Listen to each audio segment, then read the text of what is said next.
East Texans mark the first day of Hanukkah tonight. For 8 days, the Jewish community will remember and celebrate a victory that occurred more than 2,000 years ago. The tradition remembers when Judas Maccabee led an army against a group of Syrian Greeks.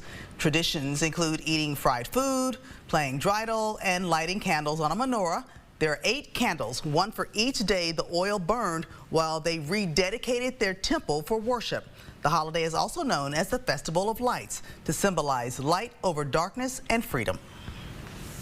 God has always protected Israel, protected Jewish people. God has always maintained a remnant. And so we want to remember God's faithfulness, and we want to be faithful in remembering God as well.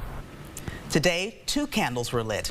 This year, the holiday runs through Monday, December 22nd.